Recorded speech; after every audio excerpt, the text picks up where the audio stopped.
Bonjour Éric Jean-Jean, comment vas-tu?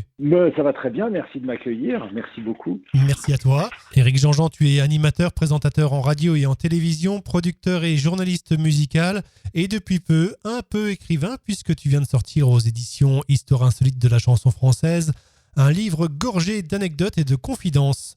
Comment t'es venue cette idée? Alors d'abord, c'est très très gentil de me traiter d'écrivain, mais j'adorerais, mais c'est pas tout à fait le cas. En fait, ce livre, justement, c'est comme ça pour répondre à ta question, c'est d'abord la mise à plat de mes fiches. C'est-à-dire, je suis un animateur un peu, un peu vintage qui travaille de manière très scolaire avec des cahiers, des fluos et qui écrit à la main. Donc j'ai des dizaines de cahiers que j'ai accumulés. Et puis pendant le premier confinement, je m'amusais à faire des vidéos sur Instagram avec mon chat. Et mon pote éditeur qui s'appelle Frédéric Veil me dit mais il faut qu'on fasse un livre et tout. Je dis oh là là, tout le monde fait un livre. Et puis finalement, il a été suffisamment insistant pour que je fasse la première partie du livre pendant le premier confinement. Et puis quand le deuxième confinement est arrivé, le bouquin devait sortir. Du coup, on l'a rallongé. Et donc on a élargi un peu le livre pour arriver il y a 363 histoires de chansons. Donc c'est pas mal. Nos auditeurs sont fans des années 80 et si on s'arrête sur cette décennie, ce livre va de Bernard Lavilliers avec ses idées noires à la compagnie créole avec ses bons pour le moral en passant par Indochine. Personnellement, j'ai acheté ce livre et je dois Ah t'avouer merci. que j'ai aimé la page 217 dans laquelle tu racontes une certaine émission avec Francis Lalanne. Oui, celle-ci, elle n'est pas commune. Ouais, histoire vraie, c'est rigolo, j'en ai parlé il y a pas longtemps justement avec mon copain Bruno Guillon.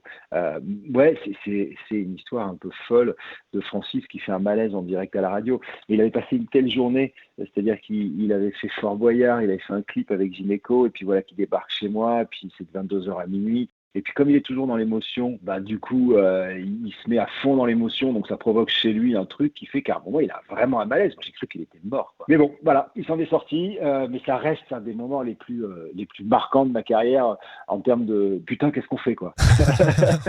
Plus de peur que de mal. Ouais, c'est en direct, c'est rigolo. Enfin non, c'est pas rigolo. Sur le coup, c'est vraiment pas rigolo parce qu'il fait vraiment un malaise. Il se pose une question un peu conne parce que tu sais comme moi, avec la radio, de temps en temps, il faut rendre à l'heure. Non, enfin, il faut rendre à l'heure. Du Oui. coup, j'ai 30 secondes d'émission et comme il avait été très loquace, je me dis putain, si je pose une question ouverte, il va me faire rendre les infos à minuit 2 et ça se fait pas sur RTL. Du coup, je pose une question un peu fermée et un peu conne, genre tu vas jouer face à ton public, ce qui est déjà une formulation chelou.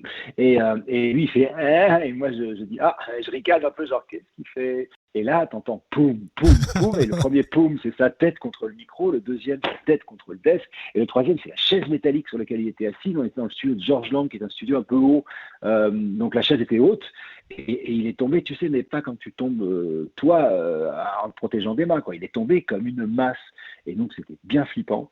Bon, voilà, mais aujourd'hui, ça reste un souvenir rigolo. Il m'en a tenu rigueur à un moment parce que il croyait que c'était Ah moi oui? qui avais divulgué le truc. Et ouais, Ouais. ils m'en voulaient. Et un jour, je le chope, il était très agressif, et je dis, mais tu sais, c'est pas moi, ouais, bien sûr, et tout. Je dis, non, je te promets. Et en fait, renseignement pris, c'était Coé à l'époque, qui faisait le 6-9 sur Fun, à qui les techniciens avaient filé le truc en disant, écoute ça, c'est vraiment trop rigolo et tout.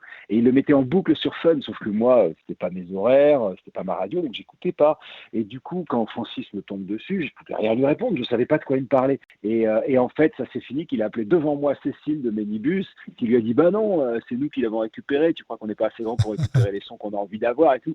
Donc voilà, ça s'est bien passé. Mais c'est un Lascar, hein, c'est vraiment un Lascar, quoi. C'est un type qui a fait des grandes chansons et des grandes conneries et des grands moments. Enfin, c'est Francis, quoi. C'est Francis Francis. est tombé. C'est Francis. Voilà. Et dans ton livre, j'ai également retenu aussi ta rencontre avec Jean-Jacques Goldman, qui m'a bien fait sourire Ouais. devant les studios d'énergie avec sa moto. Écoute, elle est géniale cette histoire. Vraiment, hein, moi c'était ma première rencontre avec lui. Alors ce que j'écris pas dans le livre parce que je veux pas frimer. D'ailleurs c'est toute la difficulté de ces petites histoires là que je raconte. Tu vois, de pas avoir l'air d'un frimeur.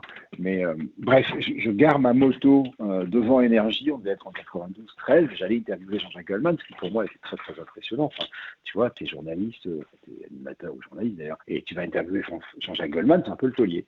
Bon, et il y a une moto, une K75, pour ceux qui aiment les motos, qui se gare à côté de moi. À l'époque, moi, j'avais une Yamaha. Et la K75, qui est une BMW, une vieille BM toute pourrie, hein.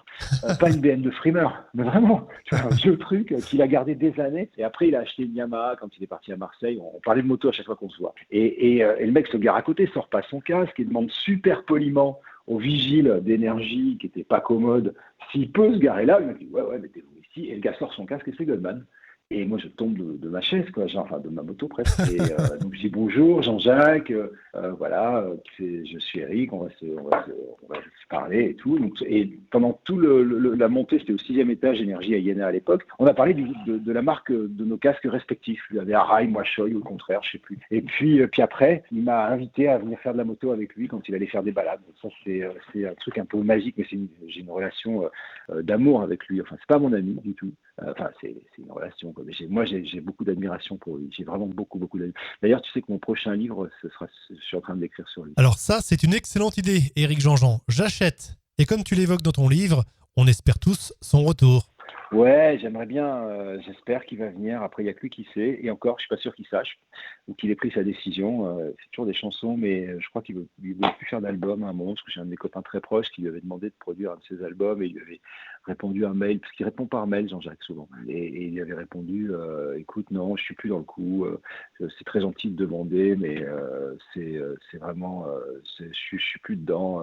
Donc, je sais pas, j'espère un jour qu'il va venir nous faire des jolies choses. On verra bien. En tout cas, je suis en train d'écrire un truc sur lui là qui va sortir en septembre. Il aura 70 ans, comme tu le sais. Et puis on va fêter les 40 ans de son premier album. Du coup, voilà, c'est l'occasion. Donc j'ai choisi une 60aine de chansons à lui que je raconte. Et si on parle maintenant d'Indochine, l'aventurier, qui est Bob Moran ? Bob Moran, c'est un héros complètement inventé par Henri Verne. Henri Verne, c'est un auteur de polar pour les gosses. Il a fait d'abord une version, je crois que c'était chez Gallimard Jeunesse ou chez Hachette Jeunesse. Après, c'est devenu des BD. Et en fait, alors il est vachement intéressant ce héros. Je le raconte pas dans le livre parce que voilà. Mais en gros, il a éternellement 33 ans. Tu vois, c'est un James Bond français. En fait. Okay. Voilà. C'est James Bond en français dans le texte. Et quand Nicolas écrit sa première chanson, du coup, qu'est-ce qu'il fait ? Il va dans la bibliothèque familiale et il cherche ces fameux livres de Bob Moran écrits par Henri Verne. Et si tu regardes sur Wiki ou n'importe où, la liste des romans d'Henri Verne, et en fait, à la suite, c'est le nom de roman autour de laquelle il va fabriquer une histoire. Et surtout, le décorum d'Indochine sur les premières années.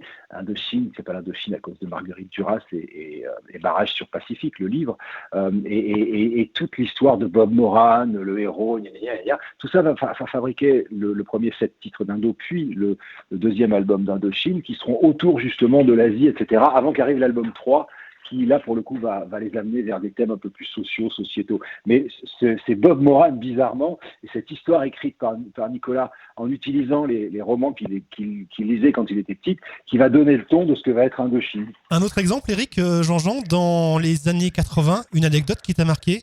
En 1980, j'ai 13 ans, et donc en 90, j'ai 23 ans, et je quitte Bordeaux pour aller faire de la radio à Paris. Donc tu vois, c'est te dire si ces années 80 m'ont marqué. Moi, c'est Étienne Dao, je pense, qui me marque, et puis Téléphone, le jour s'est levé, la dernière chanson de Téléphone, que je vois un peu avec une tristesse infinie sur l'écran de télé, Canal+, Michel Denisot présente une émission, ils sont tous autour d'un piano, ils font tous la gueule, c'est Jean-Louis qui joue du piano et les autres ont l'air de se faire chier et personne comprend pourquoi Téléphone fait la gueule.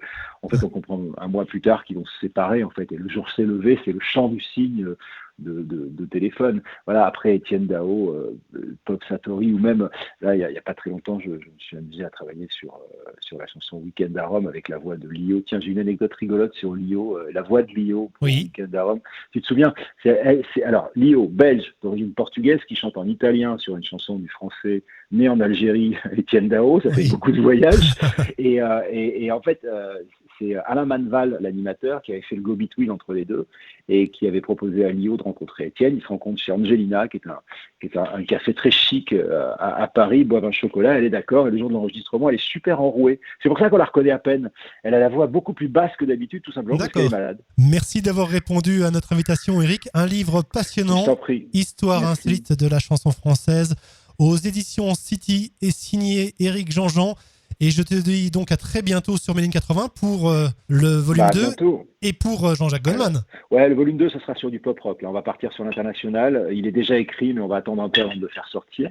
Et puis Goldman, là, c'est en cours d'écriture et c'est sûr, ça sort en septembre. Impeccable. Donc, c'est en cours. Ça bosse. Ça bosse, je vois ça. En tout cas, vive les années 80, c'est mes années d'adolescence, j'ai adoré. Vive Éric Jean-Jean. On se retrouve également sur RTL le dimanche matin et sur RTL2 le soir pour le drive, c'est ça ? Ouais, tout le temps en fait. RTL le soir à 21h et RTL2 le soir à 16h. Et puis Stop ou encore le dimanche. Et puis le grand studio le samedi. Ouais, je suis très occupé cette année, mais j'adore ça, donc je vais surtout pas râler. À très bientôt, Eric Jean-Jean. Salut, merci beaucoup, c'était très cool. Merci à toi. À très bientôt. À bientôt.